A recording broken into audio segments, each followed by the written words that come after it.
Chers amis, bonjour, et nous allons continuer l'étude du chapitre 2 de la première épître aux Thessaloniciens. Et ce matin, nous allons faire le verset 17 jusqu'au verset 20. Notre bon Père du ciel, on a vu hier que ta parole agit en nous. Et elle agit en nous parce que le Saint-Esprit y habite en nous. La parole de Dieu, il y a des gens qui l'ont étudié ta parole par cœur, mais n'ayant pas l'Esprit, elle n'agissait pas en eux.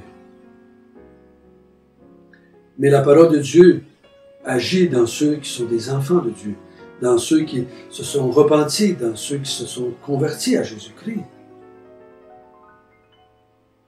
Donc, c'est pour ça que nous la méditons, c'est pour ça que nous l'étudions.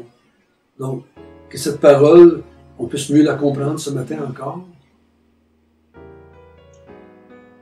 Dirige-nous par ce même esprit du temps de Paul, qui est le même, qui est un esprit immuable, parce que c'est l'esprit de Dieu. Amen. Donc, hier, on a commencé à voir que il y avait, l'apôtre Paul dit, je rends grâce à Dieu que la parole de Dieu, vous l'avez reçue comme étant la parole de Dieu lui-même, pas juste la parole d'un homme qui vous disait des choses, mais c'était la parole de Dieu, et vous continuez à la voir comme étant la parole de Dieu, qui agit en vous. Elle a agi dans le passé, mais il n'y a pas le terme au présent, il dit, elle agit en vous. Cette parole-là étant là en nous, celle qu'on a appris, celle qu'on a assimilée, celle qu'on connaît. Parce que elle ne peut pas agir si on ne la connaît pas. Donc, si j'en connais 5 pages, ben, elle va agir avec les 5 pages que je connais. Elle ne va pas agir avec les milliers de pages si je ne les connais pas. Donc, il faut que je les connaisse, ces pages-là. C'est pour ça que l'apôtre Paul, hier, il dit qu'il a parlé avec eux, qu'il les a instruits en tant qu'un père avec ses enfants. Il les a enseignés, il les a instruits.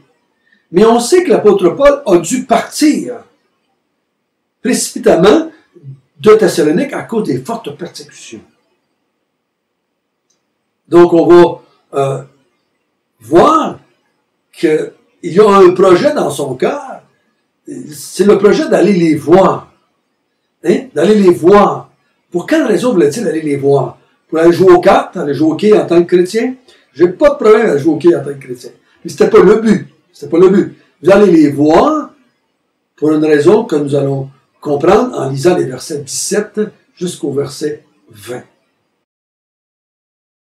Pour nous, frères, après avoir été quelque temps séparés de vous de corps, mais non de cœur, nous avons eu d'autant plus ardemment le vif désir de vous voir. Aussi, voulions-nous aller vers vous, du moins moi, Paul, 1 et même 2 fois, mais Satan nous en a empêchés, qui est, en effet, notre espérance, ou notre joie, ou notre couronne de gloire. N'est-ce pas vous aussi, devant notre Seigneur Jésus, lors de son avènement?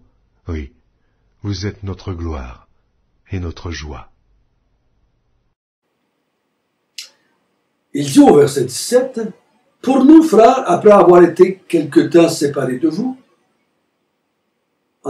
de corps mais non de cœur, il pensait à eux, il priait pour eux, il voulait les aider autant qu'il pouvait de toutes sortes de façons. Il dit, j'ai un vif désir, un ardent désir de vous voir. Il veut les voir. Ce qu'on va voir, une autre vidéo, pour compléter ce qui manque à leur foi. C'est le désir de tout père spirituel. Quand on conduit quelqu'un au Seigneur, mais on voudrait lui enseigner toutes les Écritures, autant qu'il est possible. Jésus avait dit dans Matthieu 28, « Allez, faites des disciples et enseignez-leur tout ce que je vous ai prescrit. » Donc, il y a un mandat. Quand je fais des disciples, je dois les instruire. Et je dis souvent aux nouveaux, colle-toi à celui qui te conduit au Seigneur, apprends tout ce que tu peux de lui, et quand il n'y aura plus rien à te dire, ben, prends un autre, puis qui va t'emmener encore plus loin. Mais arrête pas d'étudier. Paul a un désir immense d'aller les voir pour leur parler du Seigneur, pour leur parler de la parole de Dieu. C'est un désir de tout enseignant. Tout enseignant veut annoncer l'Évangile ou la parole de Dieu, emmener le croyant plus loin qu'il l'est présentement. Peu importe ce que tu es rendu, l'enseignant veut t'emmener plus loin. Dans ta compréhension de Dieu et de Jésus-Christ et de son plan. Mais c'est aussi le désir de tout croyant. Si Paul a un vif désir de les parler avec eux autres,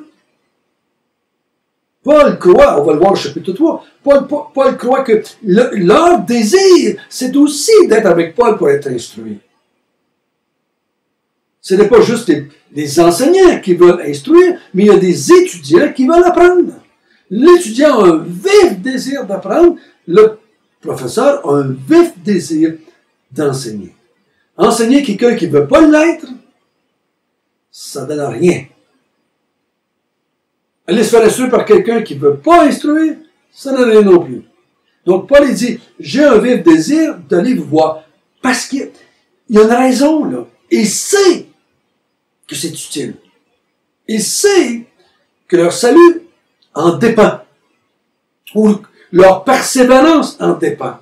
On va le voir plus loin, dans le chapitre 3. Il a un vif désir parce qu'il est inquiet.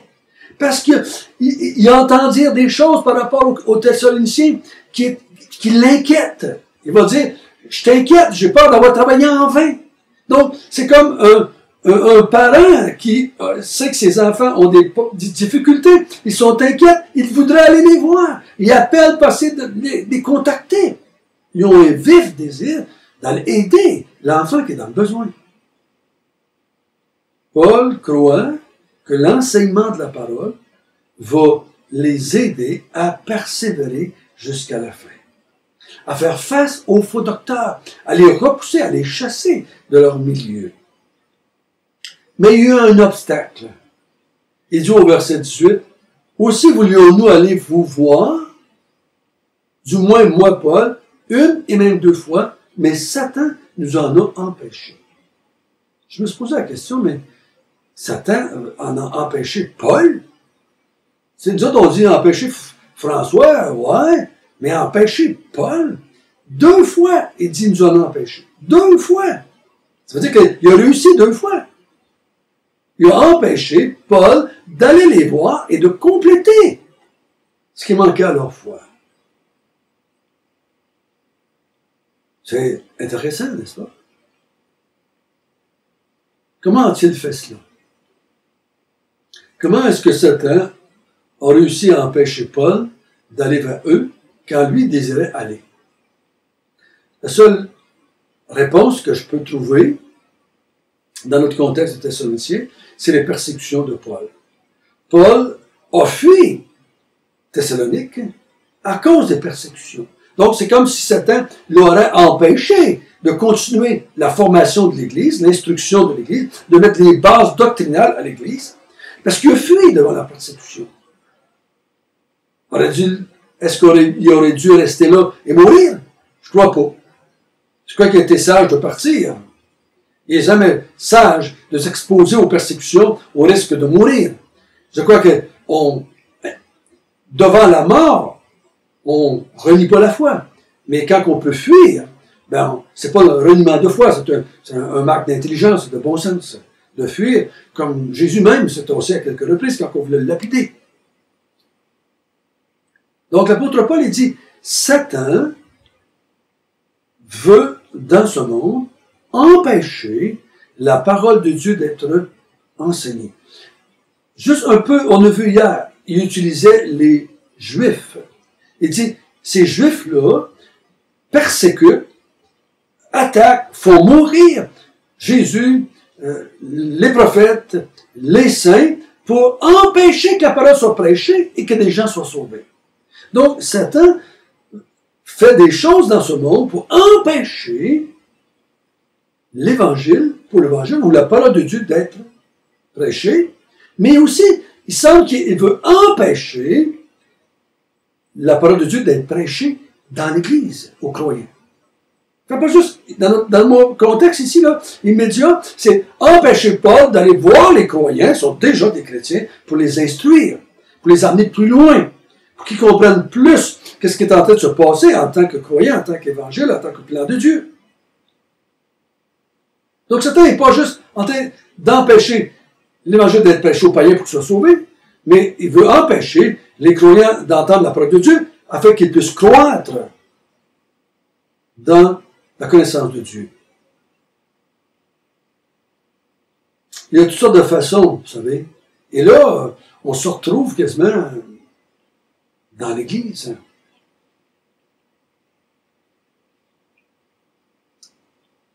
J'ai été une grande partie de mon temps dans des églises organisées, qu'on appelle, des églises reconnues. Et les chrétiens venaient à l'église pendant 1h30, 2 heures, en moyenne. 90% des chrétiens venaient juste une fois pendant la semaine. 2 heures. Et pendant ces 2 heures-là, ce n'était pas 2 heures d'enseignement, qu'elle était déjà mieux.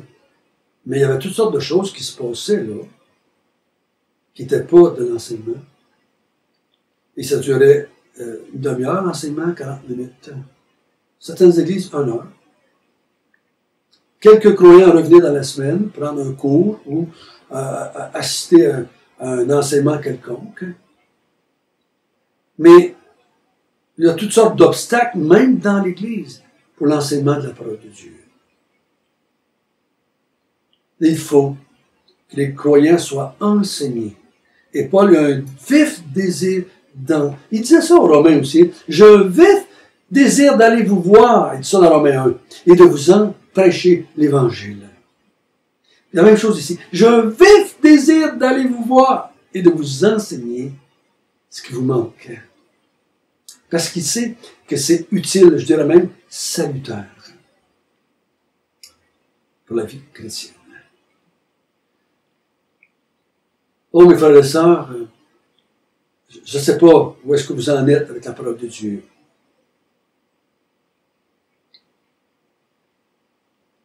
Avez-vous un vif désir d'instruire les autres chrétiens autour de vous, de partager aux autres chrétiens ce que vous connaissez? Est-ce que vous avez un vif désir d'apprendre la parole de Dieu, d'en connaître toujours davantage? Avez-vous ce désir à l'intérieur de vous? C'est pas quelque chose qu'on peut produire. C'est quelque chose qui est là, en nous, en tant qu'enfants de Dieu. Donc, si on n'a pas un vif désir de connaître la parole de Dieu, moi, je dis, on devrait juste se poser la question si on est des croyants. Hein? Si on est des croyants, si l'Esprit de Dieu est en nous. Parce que les enfants de Dieu désirent connaître la parole de Dieu. Et le désir. Autant que Paul désirait la partager, l'enseigner, les croyants veulent l'apprendre. Et dit au verset 19 quelque chose d'un peu plus difficile à comprendre. Quelle est en effet notre espérance, notre joie, notre couronne de gloire? N'est-ce pas vous aussi, devant notre Seigneur Jésus-Christ lors de son avènement? Oui, vous êtes notre gloire et notre joie.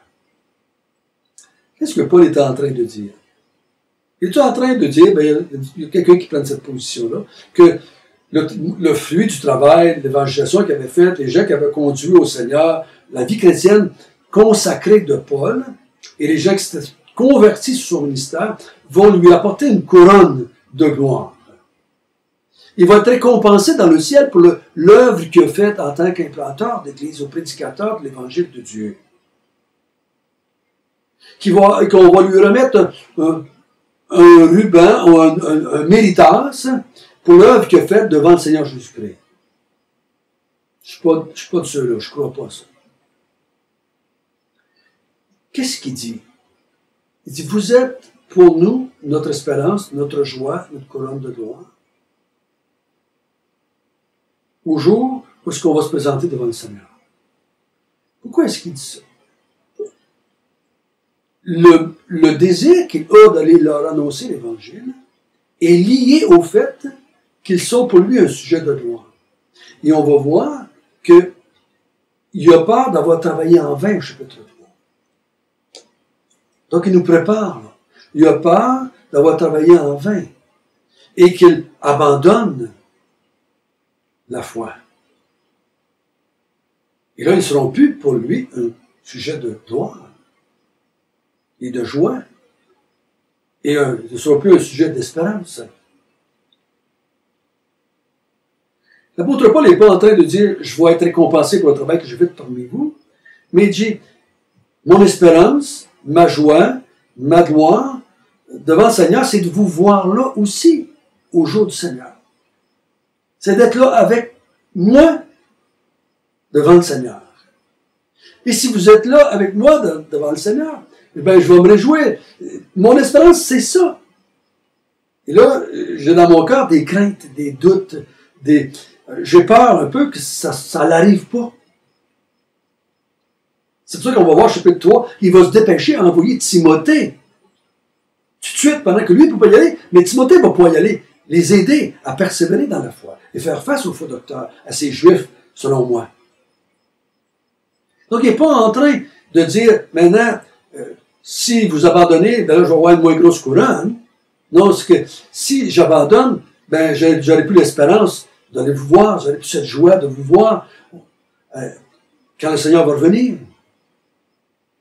C'est un peu ma couronne de gloire. Pour moi, c'est que Paul est en train de dire, si vous êtes là, c'est parce que moi, je vais avoir prêché l'évangile de Dieu. Je vais avoir fait mon travail en tant qu'évangile de Dieu. Si vous êtes là. C'est que la parole de Dieu que je vous ai annoncée était la vraie, était ce que j'avais reçu du Seigneur. Et le Saint-Esprit vous a sauvé, régénéré, et vous a donné la capacité de persévérer. Et voyez-vous, Paul croit fermement que la parole de Dieu, l'évangile de Dieu les a emmenés à se convertir et à croire en Jésus. Mais que la parole de Dieu aussi va les continuer, va les aider à continuer. Elle va continuer à les garder, à amener cette persévérance qu'ils ont besoin. Donc, c'est pour ça qu'il veut aller les voir. Mais d'ici, je ne vais pas, et que personne n'y va, j'ai peur que d'avoir travaillé en vain, et ce dont quoi il parle au verset 19 et 20 n'arrivera pas. Peu importe comment vous l'interprétez ici. Je ne crois pas personnellement au Coran, parce que je ne crois pas que ça vient dans l'ensemble des Écritures, c'est pas là. Mais je crois que Paul, il dit, j'aimerais ça, que vous soyez là aussi. J'aimerais ça que vous soyez là. Quand Jésus va revenir. Avec moi. Ensemble. Ailleurs dans les Épîtres, il va dire que lui est leur sujet de gloire, puis qu'eux sont leur sujet de gloire. Parce qu'ensemble, ils ont persévéré, ils se sont entraidés, ont prié les uns pour les autres pour persévérer jusqu'à la fin, jusqu'au retour du Seigneur. Donc, prions ensemble, s'il vous plaît. Notre bon Père du ciel, merci. Merci que ta parole de Dieu est là dans nos vies. Comme on a vu hier, elle agit. Elle agit. Elle sauve. Et ici, je dirais, la parole de Dieu donne la persévérance. La parole de Dieu donne la persévérance. Elle stimule, elle continue, elle exhorte, elle encourage, elle pousse de l'avant, elle stimule, elle fortifie le croyant dans sa marche chrétienne. Donc, Seigneur, donne-nous d'avoir faim de ta parole, donne-nous d'enseigner ta parole. Amen.